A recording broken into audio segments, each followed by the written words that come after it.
Good morning guys, my name is Sean Dexter and I'm back to you here yet again with another Bitcoin USD analysis video. It's a Wednesday, we're in the middle of the week. Bitcoin started the week off really strong, but it does look like Bitcoin is putting in some sort of topping formation here, does it not? Does Bitcoin want to make a move to the downside? We'll talk about that soon. We're also going to be talking about Ethereum and LTC today, so if you're interested in those, please stay tuned. We'll be putting timestamps at the bottom of the video, so if you want to skip the BTC stuff, you can go ahead and use those timestamps, but I really don't recommend you do, because Bitcoin may just be making a move that could guide the rest of the market. Alright, with that being said, let's talk about Bitcoin. We'll start with turning on our drawing tools again. Okay, so we talked about how after making this move to the upside, this explosive move that broke the daily resistance line and also broke the weekly resistance line, we were looking for continuation up to the 9,600 level, right? We almost got that. You see this candle over here, we got that to the upside, but it got sold into. The next candle looked like it was having followed through as well to the upside, but hey, no, it didn't end out as well as we wanted it to. We were looking for Bitcoin, however, to close above this horizontal line over here at 8,700, and we did that. So that is actually a really strong sign. That being said, today it looks like price action is being pushed to the downside. We are living underneath that horizontal, but the day isn't over just yet, right? So it's too early to get bearish. We gotta wait for the day to close. If the day closes above this horizontal yet again, that's gonna be extremely bullish in my opinion, and that's gonna indicate a sign of strength on the side of the bulls. So we'll wait for that. However, for now, we don't want Bitcoin to be taking out the bottom of this wick over here. We don't want Bitcoin to close underneath this candle over here, and that's pointing at around 8,528ish, right? So let's go ahead and see what happens for the rest of the day, because it's going to be very interesting. If we close above, I'm expecting continuation to the upside. If we close underneath this level, however, right, underneath 8,540, I am expecting us to make that retest of the 8,200 level that we discussed right when this move happened. If you guys do remember, the morning this move happened, I said we are likely to see a retest of the 8,200 level, which is likely to get bought back. Now that retest happens in one of two ways. Either we get a retest almost right away, right, or we get a retest after some time has passed. Now we have 2 days that have passed, maybe the third day as well. If we break this underneath this candle, underneath this horizontal rather, I'm expecting the next candle to make a move down to the 8,200 level and retest this. That's called a time space retest. Well, that's what I like to call it, at least. Different people call it different things. It's up to you. It doesn't matter what you call it. It's all that matters is how you trade it. I'm expecting people to come in and be buyers over there. I would likely be a buyer over here, because that would be a perfect retest of this ascending triangle that we broke to the upside. A bounce would likely be expected, and a move onward and upward to the 9,700 level. Alright, so now let's go ahead and turn on our EMAs to see if we have any confluence with what we are talking about, because that's how you do it. You go one step at a time. Oh, okay, and there you go. Our 10 SMA on the daily is lining up perfectly with this ascending triangle over here. Like we discussed, we're likely to get that retest, right? This is a classic move. You move to the upside, you bounce off the 10 SMA after consolidating on a really tight range, and you get the retest of the 10 SMA. And like I said, I'm expecting that I'm expecting people to be buyers over there, right? So on first pass, at the very least, we'll get a bounce if that is saying if we break the 8,520 region to the downside by end of day. All right, let's go ahead and look at our lower time frames on the 4 hour. I think that's where most of the price action has been happening. There you go, right? Our horizontal over here at the 8,540 lines up perfectly with the 21 EMA, and I think this 21 EMA is going to be guiding price action for the rest of the day. So it'll be really important to watch this. If we break a 4 hour candle underneath the 21 EMA and then also open and close another candle underneath the 21 EMA, that's going to be a very high probability play towards the 8,200 level. And what do you know, it lines up perfectly with our green 55. The confluence galore is amazing over here. These are high probability trades. You guys can play it if you want to.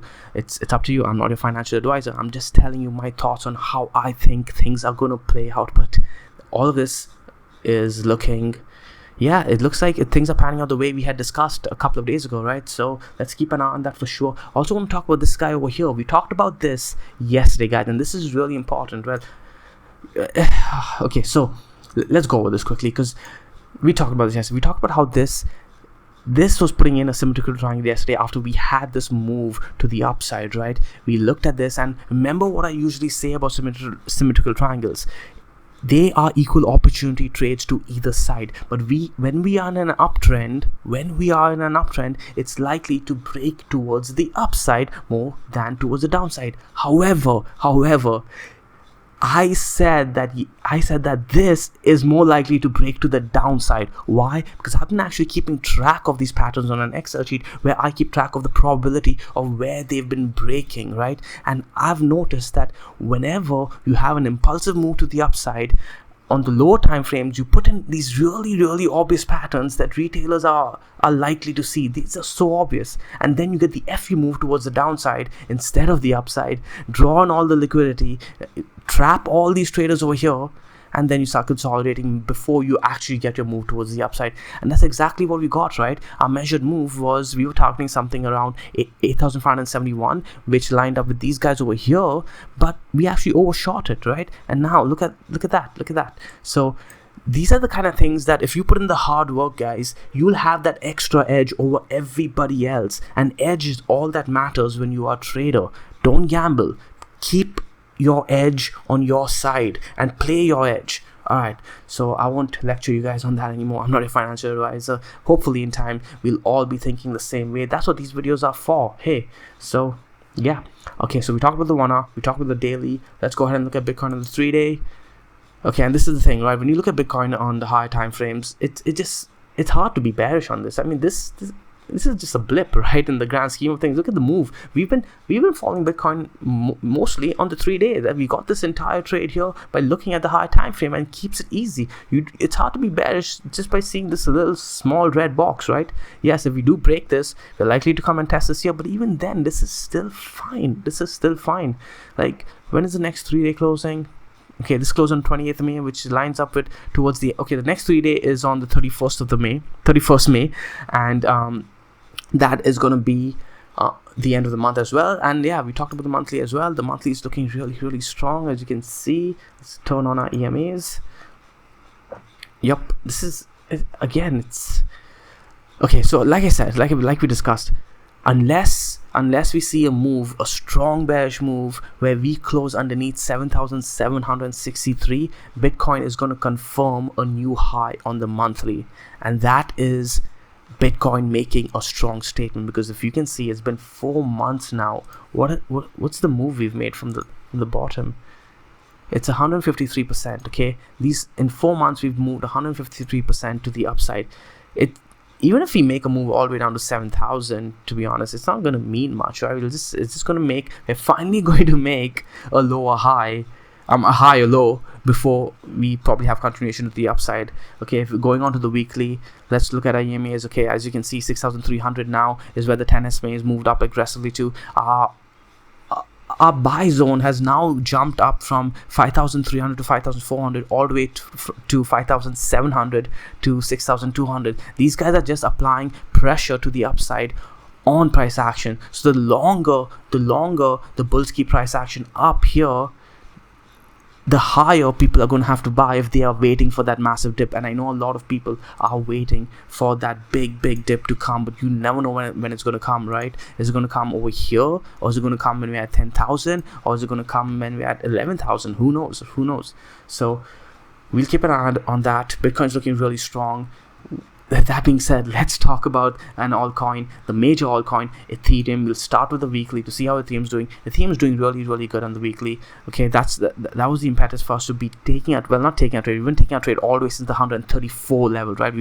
That's when we started on the Ethereum trade. If you guys do remember, go ahead and watch my previous videos if you guys are interested in seeing how our mindset played out when taking those trades. But we added over here when we broke the weekly on the 55. Okay, so let's go ahead and look at the daily now. What's going on over here? Okay, so what are we discussing with Ethereum? We talked about how we wanted to break this red box, this red resistance box here to the upside. We pierced into it. Okay, that was a really good first step. And ever since then, we are actually holding the bottom of the box. Oops. Let me put that back there. We're holding the bottom of the box as support. Okay, so this is a perfect SNR flip. We broke into it, and now price is being held up by this box. We don't want to break to the downside, okay? We want this to be held up over here, but we don't want to spend too much time here either. And why is that? Because if we go on over to our 2-day and turn on our Ichimoku, and like I said, we played this edge to edge trade as well, but look at this 200 MA. It's been harassing Ethereum for a while now, right? Ethereum has not been able to close above it. Even the last 2-day candle, which closed just yesterday, I believe, yes it did, right? 27th of May.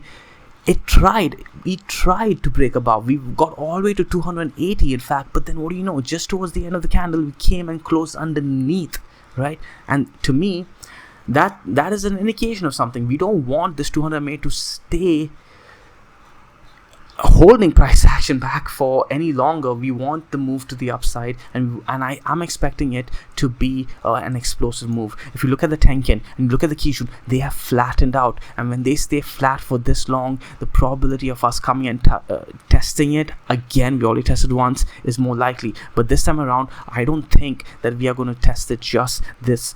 I don't think we're going to bounce just off the Tenkan. What I think is going to happen instead, you see this horizontal over here, I'm going to put it back for you guys, because this guy here at the bottom of the cloud, because we've now pushed out of the cloud. We are now outside the cloud. If we break these guys here, the horizontals, these two horizontals over here, it's going to mean a break of this ascending triangle, which would also mean a break of this clouded region over here. And I think we're going to come and test this cloud, this part of the cloud, which lines up with 202-ish region. We are likely, if we see a massive move to the downside, we are likely to come wick to the Kijun at around 190 and close above at around 202-ish. Now this is some sort of crystal ball kind of TA, and I don't recommend you do it. I just been noticing how these things play out through my experience playing with the Ichimoku, and I've been playing with the Ichimoku a lot, and there's a lot more to talk about the Ichimoku. I just talk about the basic stuff. Perhaps in future videos I will talk about the more complex things, okay? But yeah, that's the theme for you. We want a theme to close a 2-day candle above 200, above the 200 MA. It's not been able to do that for a while, but hopefully soon we'll see that move pan out. If we do, we need to break past this red box territory, and if we do that, we're expecting a quick move to 415. Now let's talk about LTC. So here we have LTC USD on the weekly, and as you can see, this is looking bearish to me now. We've been talking about how we wanted LTC, okay, to close the weekly, okay, the weekly above this zone over here, preferably above the top of this line here at 113.92. And it looks like, even though for the first half of the week, right, up until yesterday, we were living above that pretty aggressively, right? It won't matter much if you close the week underneath this. So we still have 3 more days in the week, and this could very well come up and close above. But until then, I'm bearish on this. Because this is looking weak. But again, this could be a trap to draw on liquidity before we move to the upside. You never know, which is why I say always wait for candle close. And we've been playing LTC on the weekly. Well, I'm not in this trade, but we've been looking at LTC on the weekly, and that's how I would play this. If you go ahead and look at the daily, let's see what's going on over there. Yep, and this zone over here is being held. Yesterday we did hold above this level, so that is a good sign again, right? This is very similar to what BTC is doing. We came and closed above the level, even though we broke down throughout the day, right? I'm not sure how this played out throughout the day actually, but it looks like we came and tested the bottom of the zone over here, and then we came and closed above. Could this play out the same way today? That would actually be bullish on the daily time frame. That would be bullish in my opinion. If the bulls are, I wouldn't say bullish, but it would be a sign of strength if the bulls would be able to keep this above this horizontal over here. And if you look at this, we talked about this cup and handle neckline, right? We talked about this cup and handle neckline. We talked about how we are likely to get a retest. That's another classic move. If we break this horizontal here, okay, break around 111, looks like it's ticking down right now. But if we break this 111.61 level to the downside by end of day, we are likely to see a test of this neckline over here. That would probably be a buy zone for a lot of buyers. I wouldn't be a buyer there because I don't like to use patterns as a place where I place my trades. But let's go ahead and see what the EMAs are saying. Okay, the 10 SMA is lining up with this guy over here, and that's where I would be a buyer. This horizontal over here, that's where I would be a buyer. But again, this isn't financial advice. I'm not your financial advisor. You gotta do your own research, blah blah blah. Okay, so that's LTC on the USD. Quickly, let's talk about LTC on the BTC chart now, because that's what matters to a lot of people, right? You won't be collecting LTC on the BTC chart. And let's turn on 5 EMAs, Okay, so this is a good sign. LTC held this horizontal. It's holding this horizontal really well. We don't want LTC breaking this horizontal at the 0.0129, let's say 0.13ish level, right? We don't want LTC breaking down there. If it does, it's not gonna look good. If we close the daily underneath there, I would not like that. That being said, let's go ahead and look at Ichimoku, because that's where we've been playing LTC on. Yeah. And you know what, this actually may play out, right? We talked about this 2 days ago, how LTC may actually just range underneath the cloud, get to this area here, this area of low resistance, and then plow through.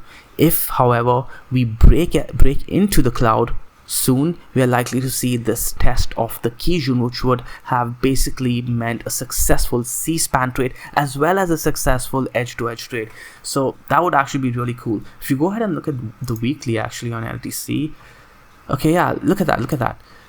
As you can see, for the past 4 weeks now, 4 goddamn weeks, LTC has been held back by this Kijun here. The red Kijun level has been holding LTC back pretty aggressively. We weren't even able to close the previous week, even though it was such a bullish candle. We weren't able to close over the Kijun. Look at that. We held underneath it. Today, however, this week, however, if we close above the Kijun, we already got the retest of the Tenkin, right? Look how the Tenkin's moved down, by the way. Let me just move these guys out. It's looking ugly. Yeah, we already got the retest of the Tenkin.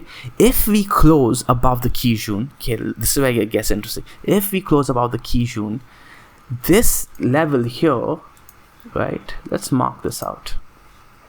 Okay, it's already marked out. This level here lines up perfectly with this level here, right? The daily on the cloud.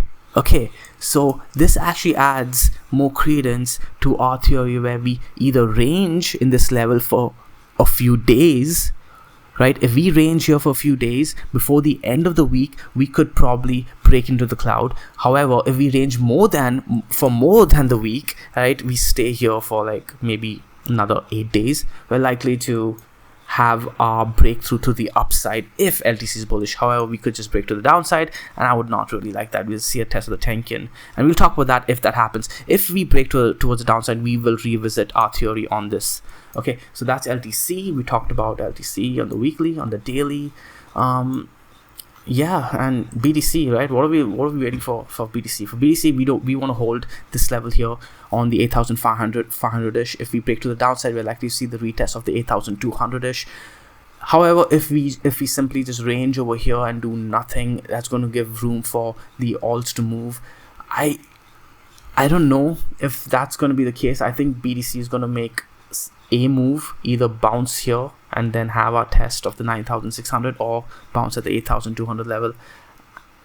It depends on how today pans out. Ethereum, same story. We want to break the 2-day 200 MA. That's our major level, right? If we break this to the upside, that's going to look really good. We'll pierce through to the top of this red box, and if we break the red box, we're likely going to see a move to 416 in the weeks to come. And LTC, the major level that we are looking to hold is 111 for the daily. If not, we probably get a retest of this neckline here, but I wouldn't hold my breath for that because I don't play patterns. But 102 would be another buy zone. Okay, so if we break to the upside, however, the move that we're looking for is 142-ish, but probably upward and beyond to 173, because that would be a confirmed kill of the weekly. Okay, so that's all we have for today. I hope you guys enjoyed this video. Throw it a like, throw it a subscribe. I actually had to do this entire video again, by the way, because I did it once and I realized that, oh shit, my mic was freaking off. So this I tried to keep it short because I have things to do today. I wasn't able to go over any of the other alts that I did go through in the other video, but yeah, there was no audio, so it didn't matter. So I hope you guys enjoy this video. Throw a like, throw a subscribe. I'll see you guys in tomorrow's video.